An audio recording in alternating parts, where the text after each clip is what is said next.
안녕하세요. 11월 26일 화요일 날마다 죽기로 큐티 가이드 시작하겠습니다. 오늘 본문은 사사기 16장 1절부터 9절까지의 말씀입니다. 아마도 약점이 없는 사람은 없을 거예요. 아무리 완벽해 보이는 사람이라 할지라도 다 약점을 가지고 있고 때로는 이 약점이 나를 곤란케 하기도 합니다. 그런데 문제는 자기의 약점을 잘 알고 이 약점을 보완하려고 노력한다거나 혹은 약점 때문에 곤란한 일을 겪지 않도록 방비할 수 있으면 참 좋을 텐데 그러지 못할 때가 많다는 데 있죠. 사람은 스스로를 객관적으로 볼 수 있는 능력이 없습니다. 그래서 자기 약점을 잘 볼 수가 없죠. 혹 자기 약점을 잘 알고 있다 하더라도 방심하거나 때로는 잘 방비하지 못해서 어려운 일을 겪기도 합니다. 그래서 우리는 나 자신에 대해서 잘 아는 것이 필요해요. 또한 내 부족한 부분을 보게 되었다면 이를 잘 보완해 갈 수 있는 방법 또한 찾아가야 되는 것입니다. 이것이 실수를 줄이며 살아갈 수 있는 지혜로운 삶의 방식인 것이죠. 오늘 말씀에는 이 약점을 관리하지 못해서 큰 위기에 빠질 위험에 처한 한 사람이 등장합니다. 바로 삼손입니다.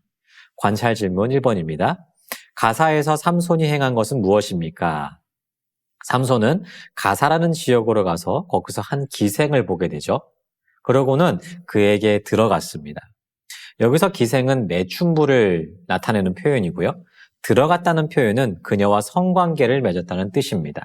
즉 삼손은 여전히 자신의 육신의 욕망대로 행동하고 있음을 보여주고 있는 것이에요.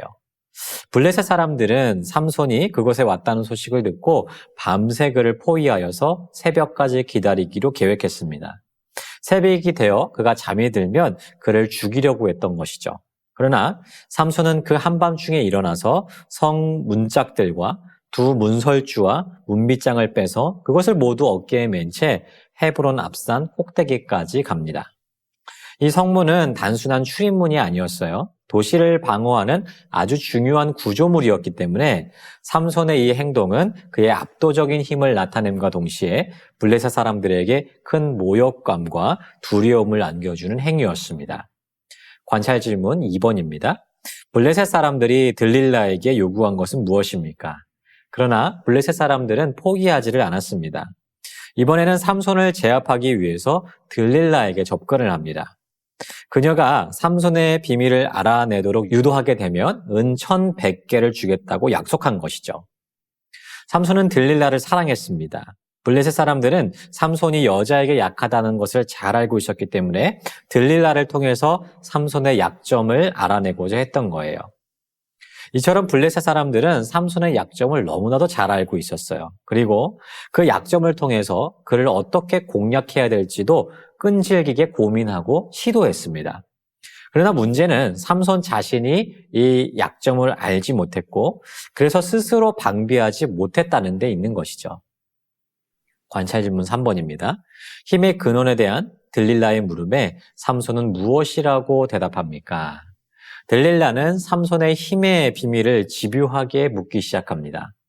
삼손은 처음에는 진실을 숨기고 거짓된 답변을 하죠. 마르지 아니한 새 활줄 7으로 나를 결박하면 내가 약해져서 다른 사람들과 같이 되겠다는 것입니다.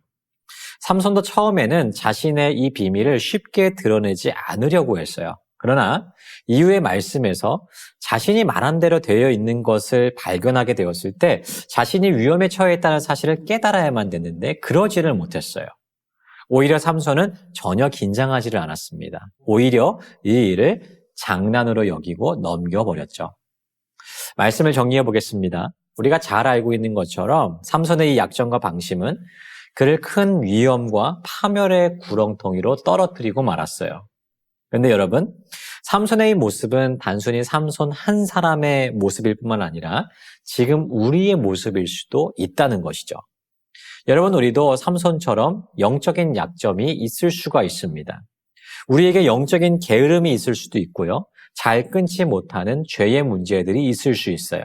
근데 여러분, 마치 블레셋이 이 삼손을 넘어뜨리기 위해서 끊임없이 그의 약점을 붙들고 늘어졌던 것처럼 우리 대적 마귀 역시도 우리의 약점을 붙잡고 흔든다는 사실이에요. 집요하게, 끈질기게, 끊임없이 우리를 공격하고 있습니다. 여러분, 우리는 이 마귀의 끈질긴 공격 앞에서 어떻게 대응할 수 있을까요? 결국 방법은 한 가지밖에 없습니다. 먼저는 나의 약점이 무엇인지를 잘 아는 거예요. 또한 이 약점으로 내가 넘어지지 않도록 스스로 방비하여서 깨어 기도하는 방법밖에는 없습니다. 전쟁에서 군인이 큰 피해를 입지 않고 승리하기 위해서 가장 중요한 것은 잠들지 않고 잘 경계를 서는 겁니다. 방비하는 거예요. 마찬가지입니다. 우리도 언제 어떻게 이 마귀가 나의 약점을 붙잡고 흔들지 알 수 없기 때문에 우리는 끊임없이 스스로를 방비할 수밖에 없는 것입니다. 사랑하는 성도 여러분, 우리는 여전히 연약하고 흠이 많은 사람들이에요. 마귀의 치열한 공격을 이겨내기에는 역부족입니다. 하지만 우리가 성령의 힘과 능력을 힘입는다면 이 공격을 얼마든지 이겨낼 수 있을 줄 믿습니다. 이 사실을 믿고 확신함으로 말미암아 오직 주님이 주신 힘으로 또한 그분이 주신 능력으로 이 치열한 영적 전쟁에서 승리하는 우리 모두가 되기를 주님의 이름으로 축복합니다.